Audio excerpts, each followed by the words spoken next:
So you might have a small market, small segment of users, but they might have a very big problem in a certain area of the website. Or you might have a very big segment with multiple little problems throughout the funnel. You get this really unfair advantage against your competitors because you can spend more and still make more at the same time. We've done all the hard work. Now we get to do the fun stuff, which is let's test it. Welcome to Add to Cart, Australia's leading e-commerce podcast that express delivers all you need to know in the fast-moving world of online retail. Here's your host, Bushy.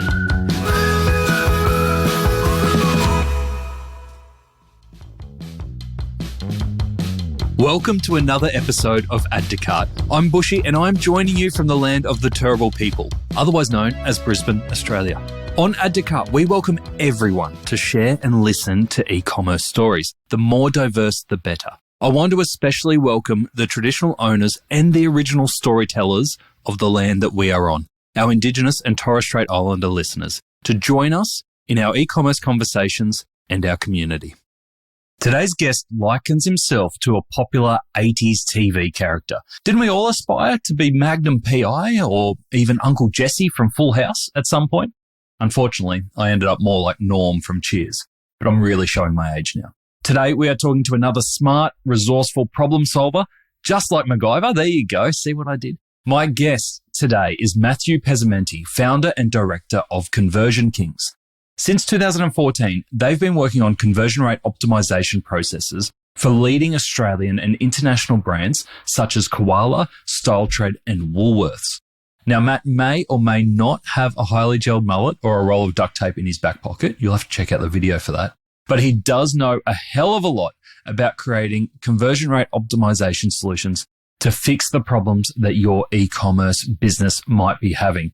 In this chat, he runs through some of the most common conversion issues and how to fix them. He shares tips on ironing out your GA4 implementation and names the top tools that you can use to help build an army of converting customers. And quickly, before we get into today's episode, if you are a tech provider, a service provider, or an agency in e-commerce and you want to jump on and sponsor Add to Cart in 2024, we now have our sponsorship packages open. We are limiting the 2024 sponsorship opportunities to 2 gold partners and 5 silver partners. If you want to know what those sponsorship packages look like, reach out to me directly, nathan@addtocart.com.au.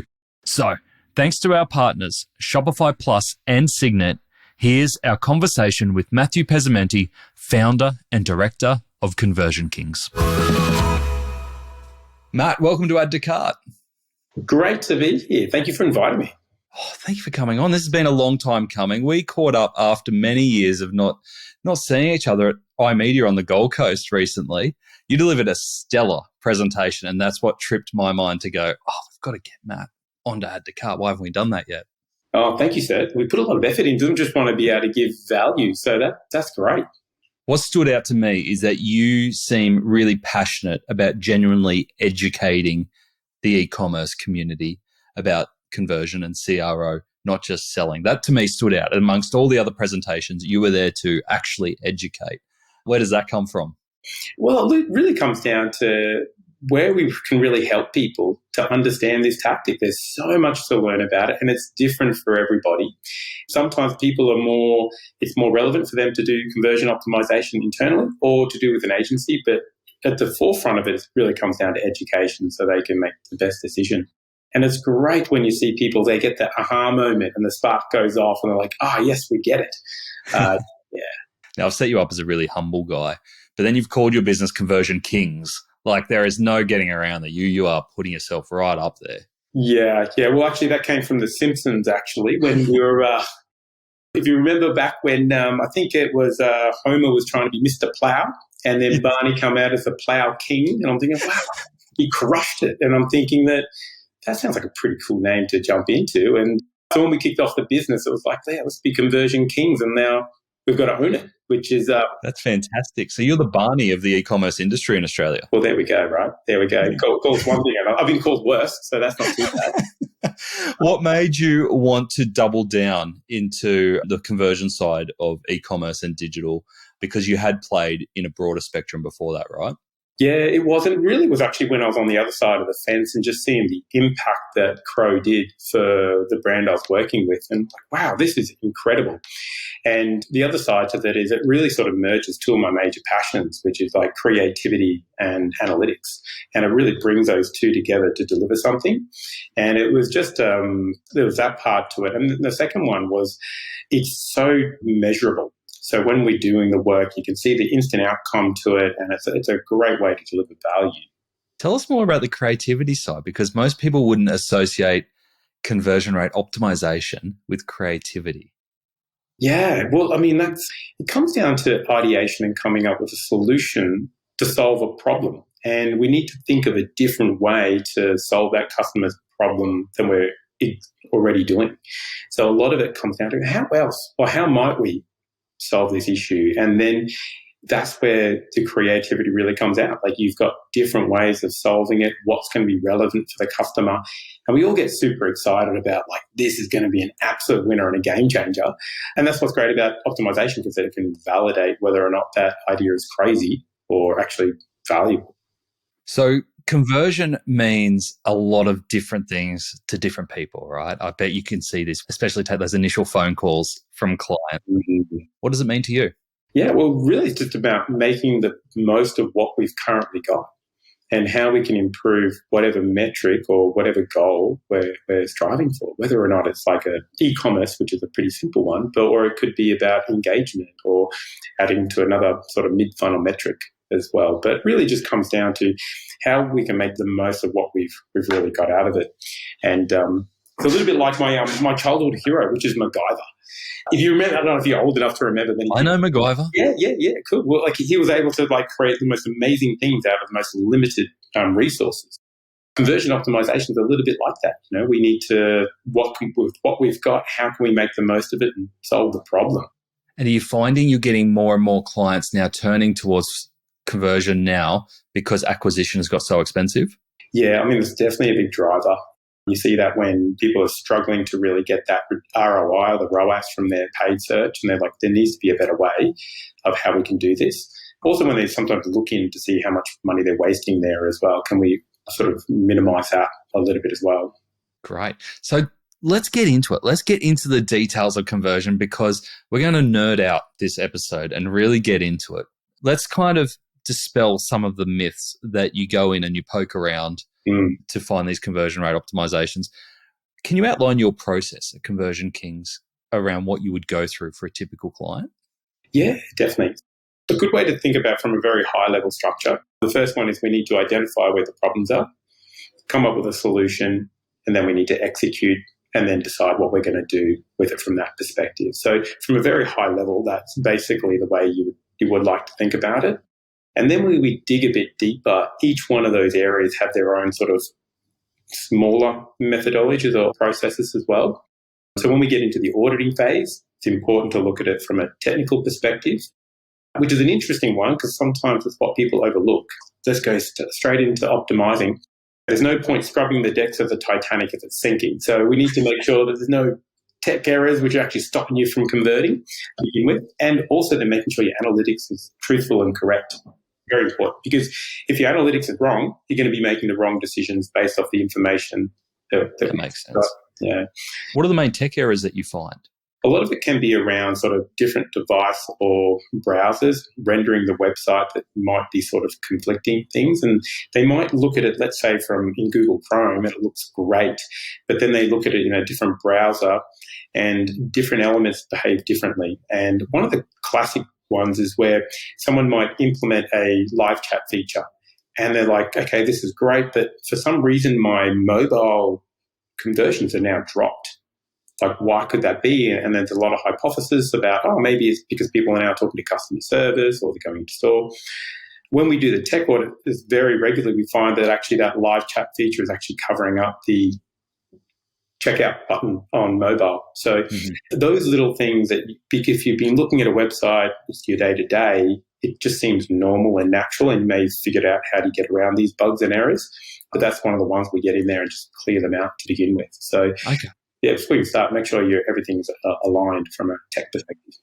Tech and analytics, get them lined up first. Yeah. Because I mean, if your analytics is wrong and then you're going to be making the decision, oh, wow, this is actually a problem, but it's not, or you might not see the problem and you've been focusing on the wrong thing, and that becomes a bit of a challenge.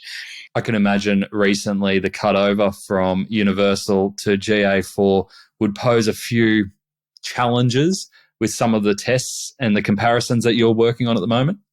Yeah. There's a few big ones on that. So some of the challenges people have got is if they did their GA4 implementation a little bit late, which is less than 12 months ago, it's going to be a little bit difficult for them to do a year-on-year comparison. Obviously, you can merge the data together, but it's just a little bit more difficult.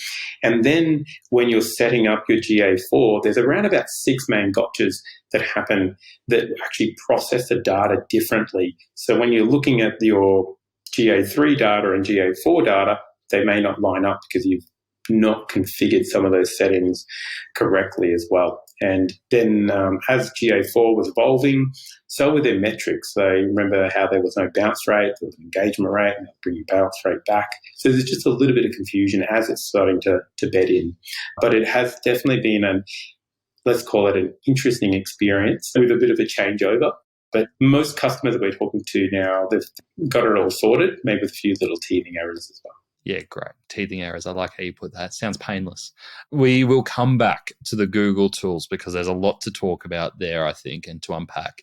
But I'm keen to see out the rest of this process. So we've talked tech, analytics, make sure all those foundations are in place.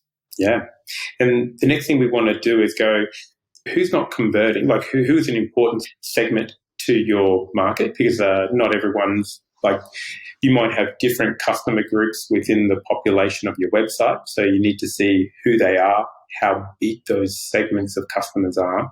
And then once you know who they are and you're able to track them, how are they traversing through the website and where are they falling out? And you might have different customer segments falling out at different areas of the web, which then creates different levels of opportunity. So you might have a small market, small segment of users, but they might have a very big problem in a certain area of the website. Or you might have a very big segment with multiple little problems throughout the funnel. And then analysing to go, which one of these fallout areas are actually the ones that we should focus on to get the biggest outcome. You might solve a small issue, which might feel good to you. Oh, yeah, awesome, I crushed it. But if it doesn't really deliver a sizable lift to the outcome, it's not that helpful in the overall project. So the next part of it is really understanding who's going to your website and whereabouts are they actually having the problems when they fall out.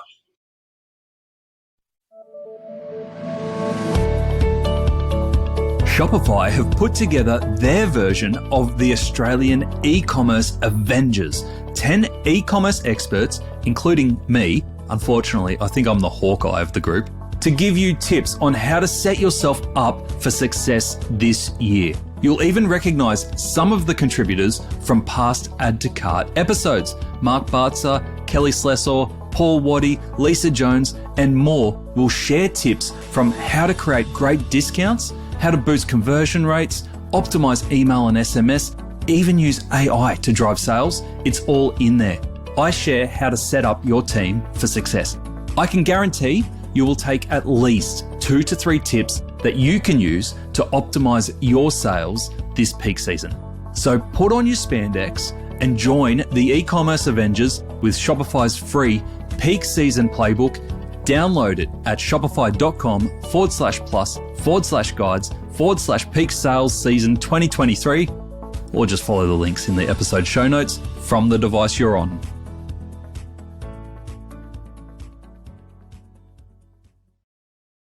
And do you find a lot of clients when they come to you, they know those customer groups straight up, or is there a big part where you've actually got to dive in and create those?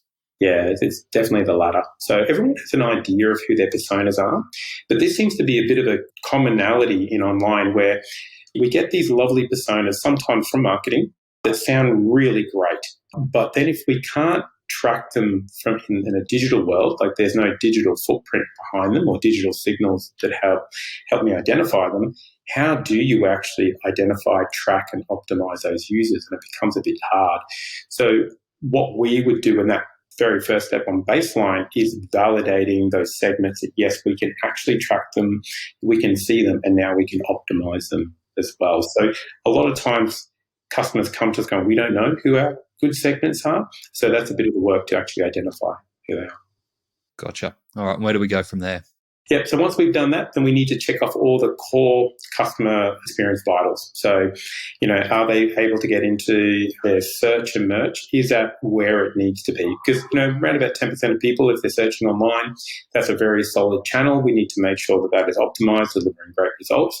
And then even looking at the website from, and I use quote unquote, best practice to make sure that there's just no glaring issues which are actually stopping people from converting, and also finding out any other insights as well. So we've done a technical review to make sure everything is good, analytics is right. We've looked in to know exactly where people are falling out, or who they are and where they're falling out. We've checked off to make sure there's no other obvious issues. And then the next step is that once we know who and where is falling out, we need to understand why. So this is where the creativity comes in, is it? Well, the creativity will come out of the solution, but this is when we're thinking about the why. This is where more of the qualitative tactics come into play. And this is like, when you're doing your surveys to your customers, or you're looking at a heat map, or you're doing usability studies. And these sort of customer research tactics are really helpful when you have a good question to ask.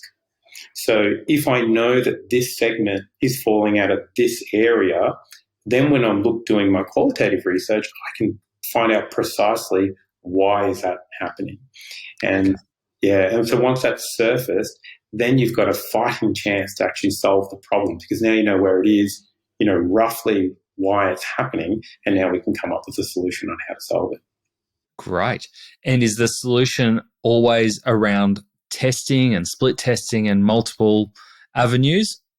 Well, that's actually a really good question, because it's people think that CRO is just about A/B tests, but it's not. It's just basically about what do we need to do to validate and solve that problem. And that's where, depending on the use case, tests can obviously be very helpful because you're using a big sample size, but sometimes we might use a usability study which will identify whether or not that's positive or negative, or we might use like an online survey like a Loop 11 or a usertester.com to really validate and find out those insights as well. So once we know where the problems are, we'll come up with a solution, and how we validate that solution will really dictate on the use case and what's in the best interest of solving it. Wow, okay, that's great. And then where to from there? Yeah, so once you've got a good understanding of how you're going to solve these issues, then what we need to do is come up with how we're going to prioritize what we're going to do first and last. And what's interesting, when we started 10 years ago, we would be really proud of ourselves because we'd build out these lovely 12-month strategies. Be something really proud. Look at all these great conversion issues we've got the solutions, and now we build a 12-month roadmap. And what we found was after about 6 months, it became completely irrelevant because the market had changed, the insights and learnings had changed, and now we need to do something a bit different. So where we focus on is actually quarterly strategies. So what we would do is we look at what our opportunities or our backlog of solutions. We would then understand what our priorities from the business this quarter, or what our marketing requests are for this quarter. And then we would identify what optimization improvements can do to support that quarterly plan through the business. And that basically will create the quarterly roadmap of what that optimization program will do to support other parts of the business. So once we set that strategy, it's super important because that brings everyone on board and understands exactly what we're going to be optimizing at what time. And do you find that the more you work with clients, that quarterly cycle just becomes part of the business cadence? Yeah. It's interesting because some brands will just go, oh, yes, that's exactly what we do, when maybe it's not. And it's a great way for them to get started on it. And some are just like, oh, yeah, we already do it. Or they're like, okay, great. This is a new way of looking at how they can keep themselves fresh and really relevant. But the other part to it, it actually gives their whole team's direction. And they start the quarter knowing, okay, what's my goal for this quarter? What does good look like? And then we're all shooting to that same outcome, and it combines all the teams, and we always step forward. So CRO, because it basically sits in the middle of all the tactics, we need to be also not only as a support, but also a little bit of the leader in that process of how we help everyone move forward. So strategy and prioritization is that next step, and understanding what we're going to be focusing on in the short term. Great. And then am I assuming we're getting to measurement at the end there? Well, actually, we're jumping over to execution now. So, sorry, I've skipped a step. Well, this is the fun part. We've done all the hard work. Now we get to do the fun stuff, which is let's test it. Let's actually. Yeah, here I am. I'm the strategy guy. I'm like, the hard work's done now. No, you're all done. This and get it done. So you're already gone to lunch, and now we're now doing all the hard work, sweating. Yeah. So then once you've created your, what you're testing, and you would jump in and start building out those tests. And to do that, simply you'd build what's called a test charter, which is all the details and information on the test. It's going to tell you what it's all about. Then you would move it over to design. So you would actually then go and design that experience, typically in a high fidelity format. So you've got a good understanding of it. That from the design would then go to development, where you would engineer that test in the testing platform, which is exactly like the design. You would UAT it to make sure it's solid and it's all good to go. The important step a lot of people overlook, though, is picking up all the reporting and the metrics and making sure that all the metrics that you possibly could be reporting on in that test has been set up, which is part of the launch plan. You launch the test, you monitor it, typically a progressive launch. So you don't just push a button and now it's live. You would do it as like a controlled release over a few days to ensure that everything is smooth. And then you would monitor it over a period of time to then decide on whether or not to close that test or keep it going. And then you get down to, once it's hit significance or a certain threshold, you would then close that test down. Gotcha. Then you go to measurement on how it performed. It would be the next step. I was like, I'm not even going to guess what the next step is. I'm going to let you lead the way there. Yeah. Then you would actually do the analysis to go, what did we learn and what should we do next? Did we learn that this was a better experience for the customer, and we either want to move it into a always-on experience, so we would turn it to 100% using a personalization platform, or you would then create what's called developer notes and send it to the engineering team to implement through their production. Or if you work with someone like Conversion Kings, we can also even dev into prod as well. But if it's not a successful test, then there's a learning. And it's about why wasn't it and what did that teach me? And then that circles back to your backlog and your strategy to enrich the testing program. And then it does have a bit of a circular motion. And that's it. Yeah, fantastic. I can see why you're so passionate about learning.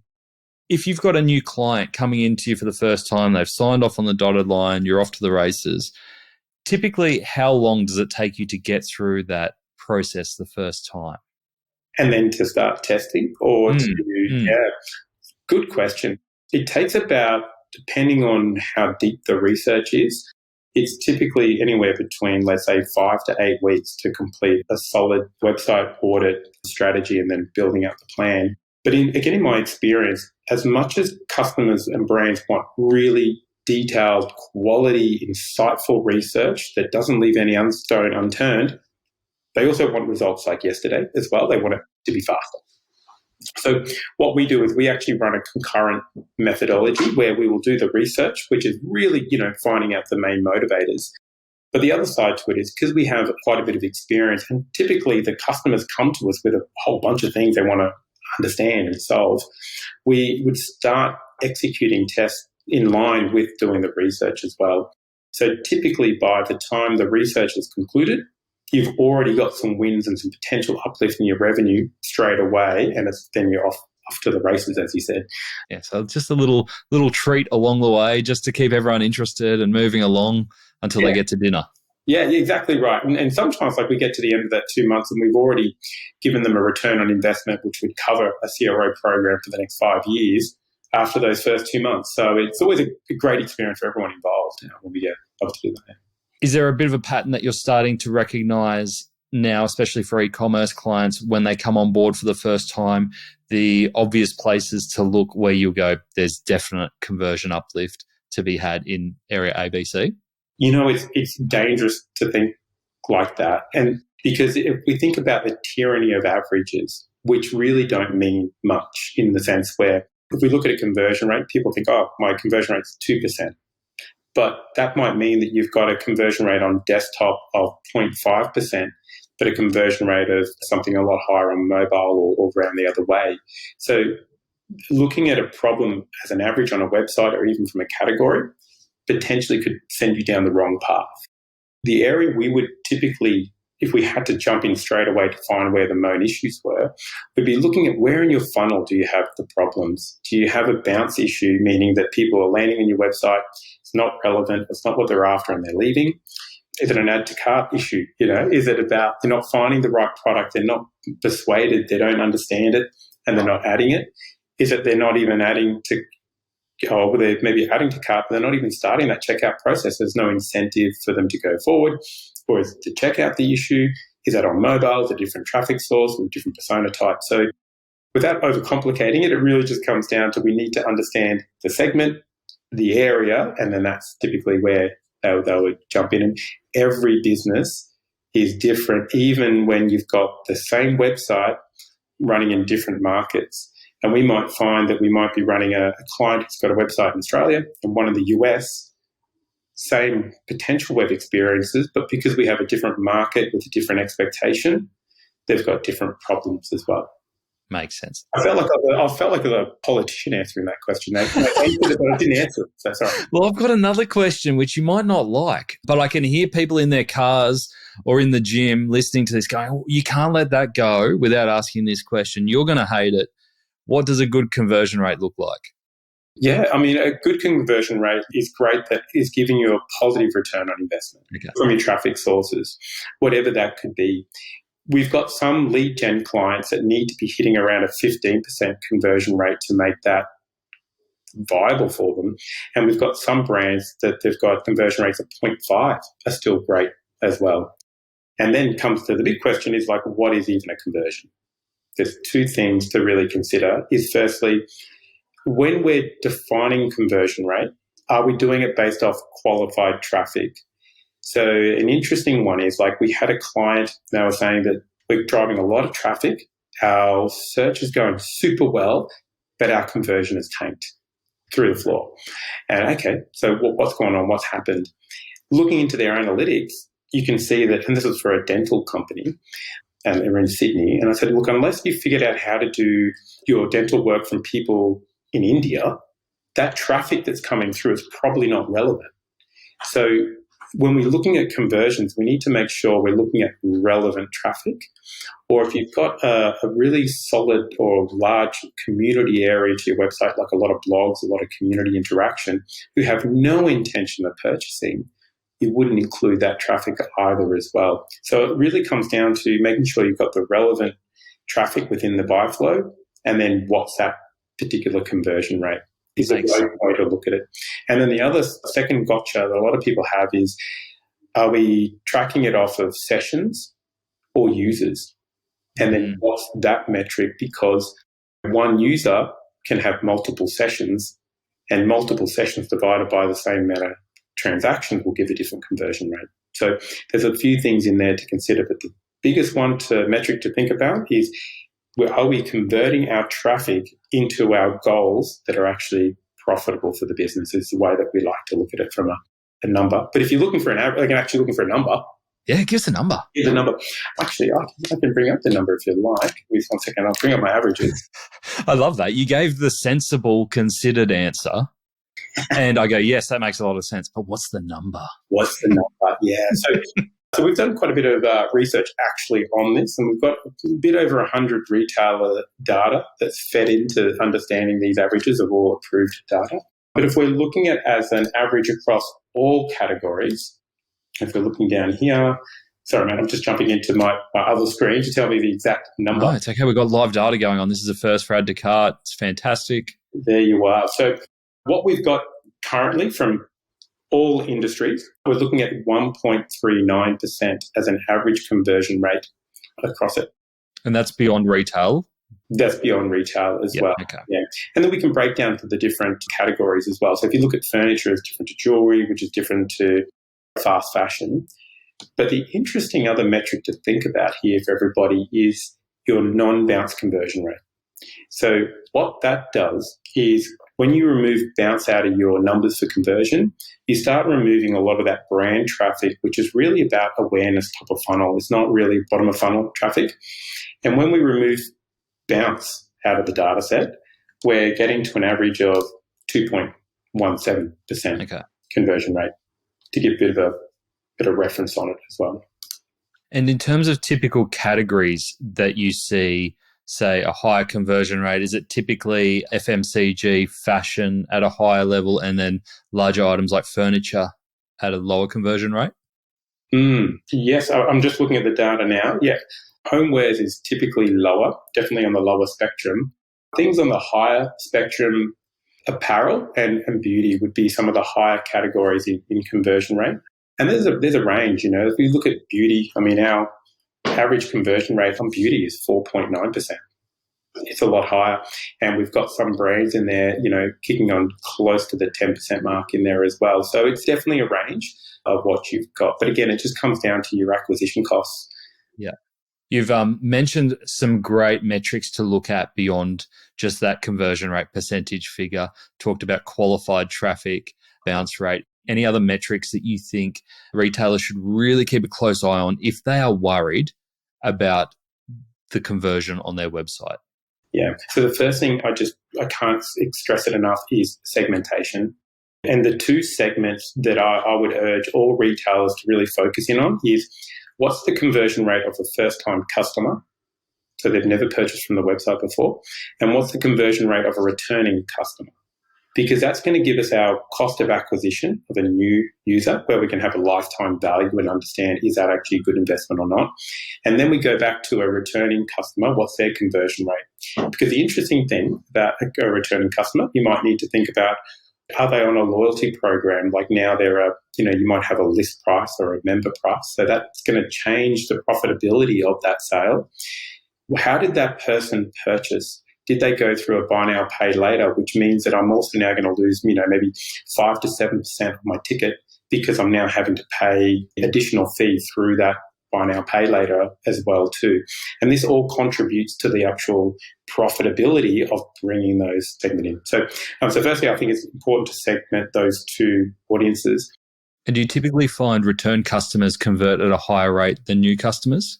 Yeah, by a long shot on that one. But and this is what's super exciting about Crow, is because there's a different team that looks after that. And you've got your acquisition team, and they're all about how we can maximize our ROAS. The other one, or if we're looking at our CRM team, they're about how I can really deliver a personalized experience to this particular customer, giving them relevant offers and information, and how we can support that online. So that's just a super important part. And I can assume that also your version of conversion might be different for each. So if you're a new customer, getting them to leave an email address or add something to basket is actually a really good conversion. Like that's job done, for instance, for a new customer in a lot of instances. In theory, yes. Okay. In practicality, brands are like, well, how much money did we make? This is great. We got them on the database. It's fantastic. But at the end of the day, how much money did you make? So I agree. There's definitely mid-funnel metrics, which are super helpful and important. On the cold face of it, in the actual rough and tumble of the day-to-day, it really does come down to that ROAS. As we actually improve that return on advertising spend.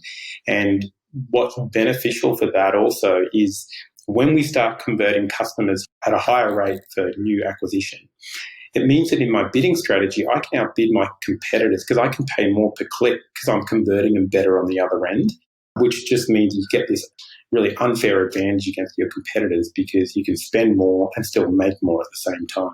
I'd love to dive into tools. You gave us some really great examples of some tools when you talked about some of the surveys that you do. What are the main tools that you're using day in, day out at Conversion Kings?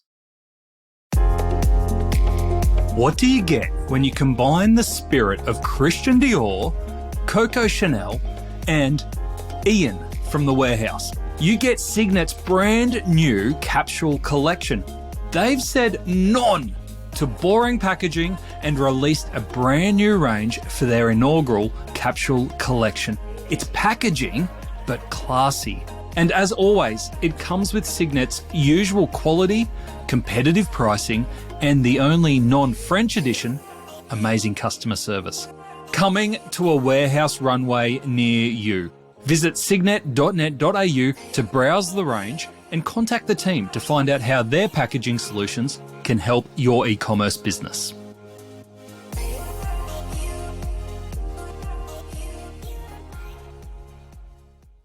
Yeah, so some of the main tools, obviously Google Analytics absolutely is really important, but then enriching that Google Analytic data with like CDP data to know those different customers and segments and how they behave through the experience is super important, especially for segmentation. Then we need to jump into qualitative feedback, as in understanding that information from customers. So surveying tools are super helpful in pulling that information out. Other tools that a lot of people use, and we use a lot of as well, so session recording tools. So that's looking at people live on the website, understanding what they're doing and where they've got some friction and frustrations as well. Great. Any particular tools you want to call out for a mention? Yeah, look, it all comes down to use case, because a lot of people even ask us, actually, we need a testing platform as well, obviously. Yeah, a lot of people ask, what's the right testing platform? What's the right session recording tool that we should be using? And it really comes down to the use case of what you're using it for. So I can use session recording tools as a great example. We've got Hotjar. I love Hotjar. It's affordable. It's easy. Most people have got it. Most people understand it. You can get the base amount of information from it nice and easy as well. But it's only going to take you so far. And then other types of tools in that spectrum, you've got the full stories of the world. And full story, great intel, really deep focus I have on security and making sure that the data there is really protected. And the ability to surface insights is super helpful and easy. And then you've got the likes of Tea Leaf. The customer service on Tea Leaf is just second to none. Yeah, and the other one would be Session Cam. Their UI and feature set is fantastic. So it really just comes down to what are you using, how are you using it. But then it gets a little bit more interesting when you jump into testing platforms. Because in testing platforms, there's different types of testing platforms, and some testing platforms have the inclusion of session recording tools and other bits and bobs in there as well. So it does get a little bit involved when trying to choose what's the right tech for them, because then it all comes down to money, right? So it's about, I'd love to have clients always want to have everything, but sometimes the budgets don't sort of allow for that.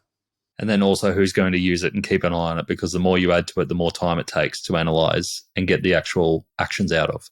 You know, that is such an overlooked area in tech. A lot of times people see the shiny and they think, okay, great, this is going to solve all my problems, but they don't maybe appreciate the level of effort you need to put into these tools to get the value back out of it. It doesn't just do it for you. So having people to understand them and get the most out of it, yeah, it's a great pickup, because that's a big misconception that people have, thinking they just put it in and it gives them all the outcomes. Yeah, awesome. Now, Matt, we have just launched our Add to Cart Slack community. So it's really new for us, and we've opened it up pretty softly to our newsletter subscribers. And I've opened it up and I said, look, we've got Matt coming on the show. Who wants to ask Matt a question? And I've got a few in there, but the one that I think that's really relevant for us now is from Ilan Hurwitz. And Ilan asks, what is the most cost-effective tool that you've come across to replace Google Optimize? Because we saw that sunset. How have you gone with that transition? What are we going to? Well, the transition's been pretty full on. It's been absolutely crazy. But it again really just comes down to how much traffic you've got. So if you're a small business and you're moving off Google Optimize, VWO. VWO, free plans, it's gone from free to a certain level, and that's really where it's going to be ideal for them.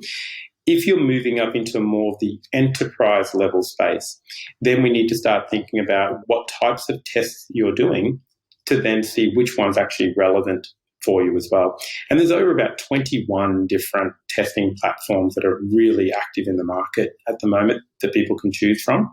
So it's difficult to give that recommendation of which is the most cost effective, because the most expensive tool is one that, you don't use.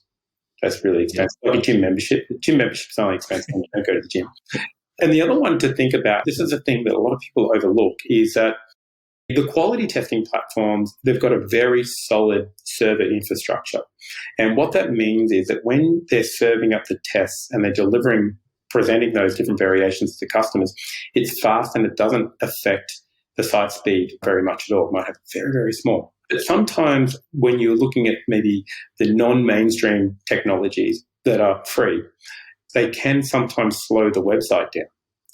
And we know also that site speed impacts conversions So while we might think that we're saving a bit of money over here, going, oh, we're saving up a few dollars by getting a cheaper or free testing platform, it actually costs you more because it's now slowed down the site and you're not getting the conversions you would have expected.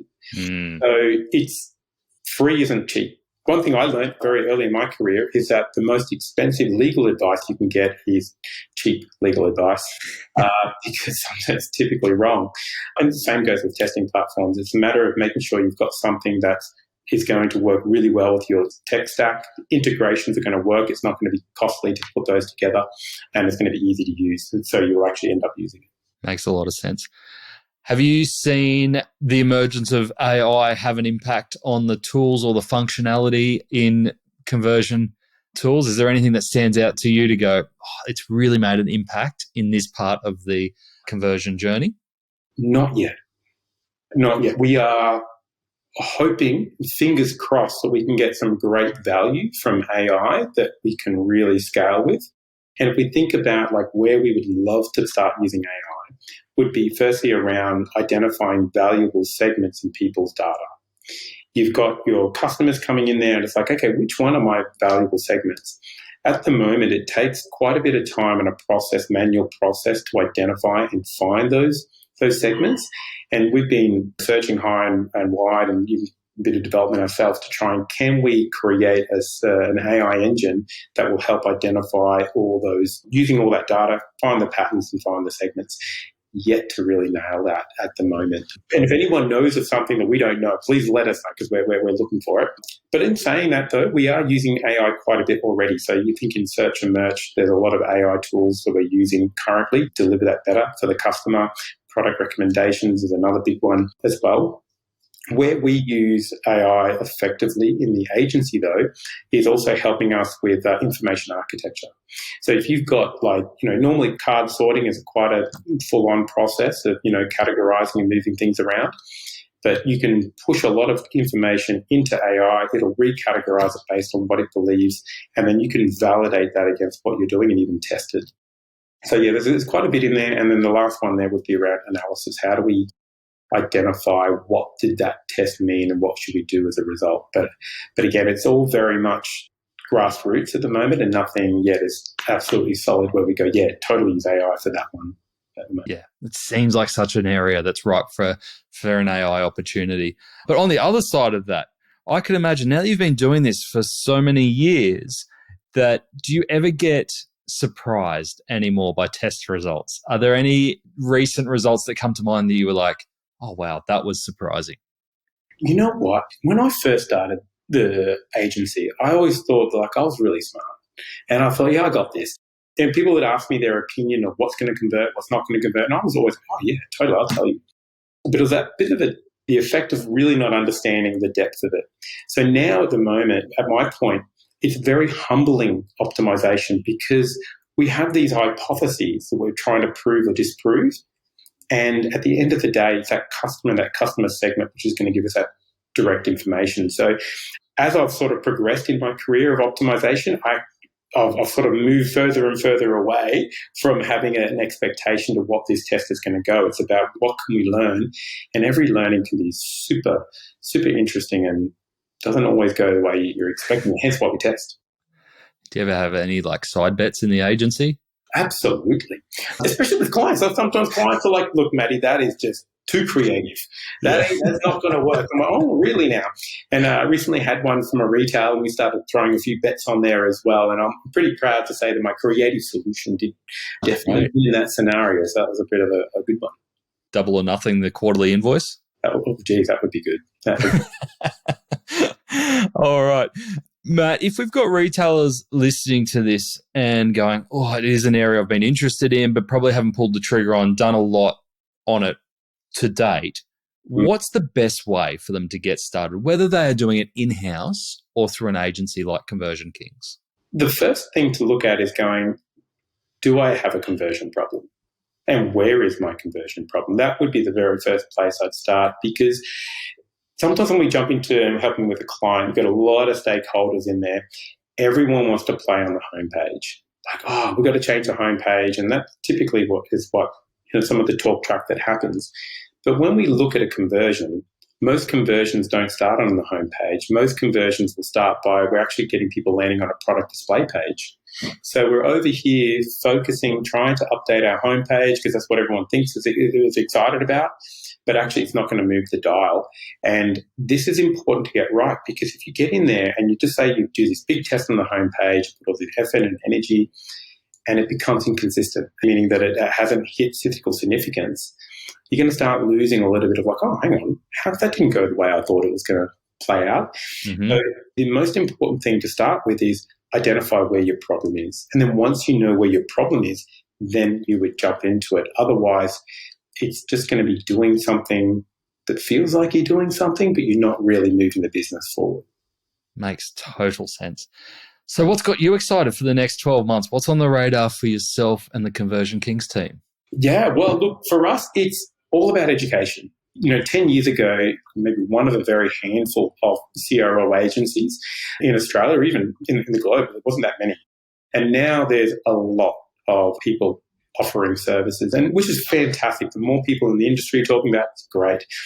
The other challenge to that is you've got people at different levels of maturity and understanding what CRO is. And there's a very known digital marketer out there that sometimes is incorrectly positioning people where they say, look, you change the color of a button and you're going to make like $1 million. Come on, name names. Oh, I can't. That's not nice.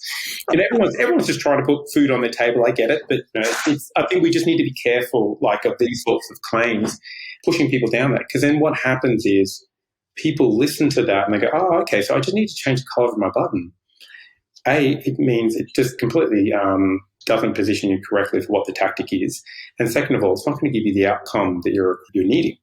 So I think for us, it's all about education. How can we share with people what is optimization, what's the gold standard of optimization, and how to do it and how to do it really well. And then once you've got that understanding of how to do it and how to do it well, then you've got the information to know, should I do this internally? Or should I do it externally, or should it be a hybrid of both? So for us, it's like our favorite customers are the ones that are knowledgeable in what we do, so that they can appreciate how well it goes and how smooth it happens as well. Great. That's great advice. So you mentioned there that you're passionate around delivering more education, educating the market on CRO. This is the time for the plug. Where can people go to get some of the amazing resources that you've already created and potentially get in touch with you on the team? Yeah, we're all about give before you take and how we can show value. It's all about showing value through education.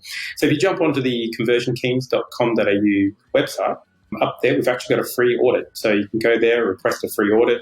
And what we'll do from that, it's not a computer-generated audit because we haven't figured out how to do that. But what we Come on, AI. I know. Come on, dev team. But no, what we'll do is you request a free audit, we'll have a quick chat to understand where some of your main challenges are, and then we'll do a review of your high-level review of your website to identify that these are some of the areas that you can improve. And it's a great way for a lot of people to get started. Think about, do I even have a conversion issue, and where exactly are my main problems that I've got? How good's that? Matt, thank you so much for joining us on Add to Cart. I've learnt a hell of a lot today. Everything from the process that you use through to the tools that you recommend and your tips to get started. It's been so good. Thank you so much for sharing your knowledge with us. Oh, you're welcome, Nathan. And thank you so much for inviting me onto the podcast. It's a real honour. And you guys do amazing work. So, yeah, really proud to be part of it. So thank you. Thank you, mate. I call those episodes the notebook fillers because even as I'm discussing it, I'm like, I've got to take a note of that. I've got to take a note of that. There is so much actionable stuff that Matt shared around improving conversion rates for your website. I hope you got a lot out of it. I certainly did. Here are the top 3 things, looking back on the episode, that I took away from that conversation with Matt. Number 1, don't overlook auditing. It's a very important part of the process. Don't skip it. Make sure there are no technical errors on your website before you can start optimizing. Make sure you have truthful and correct analytics and give it the time and attention it needs. Number 2, Don't set a yearly strategy and then walk away. Make sure you have actionable quarterly strategies. Whether you do all of this in-house or you have an army of partners supporting you, make sure you revisit your strategies regularly, at least quarterly, to tick off what you've done, where you're struggling, and what you might want to build on in the following quarter. Strategy shouldn't sit still. And number 3, testing is about being open to learning. You may have expectations, but like Matt has learned over the course of his career, things often don't turn out as expected, even when you are a master of your domain. After all, if you knew the answer, you wouldn't be testing. Thanks for joining us today on Add to Cart. To listen to all our e-commerce conversations, now in the hundreds, you can head on over to addtocart.com.au. There, you can also join up to our free private Slack community to share e-commerce ideas, tips, and questions with other listeners. You can also subscribe to the Add to Cart weekly newsletter and browse some of the video highlights from our chats. There is a lot there. That's addtocart.com.au. And if I can ask you one thing before you go, if you enjoyed today's episode, make sure you share it with a friend or a colleague who could benefit, or leave us a review. It really makes a difference. Thanks again for listening, and until next time,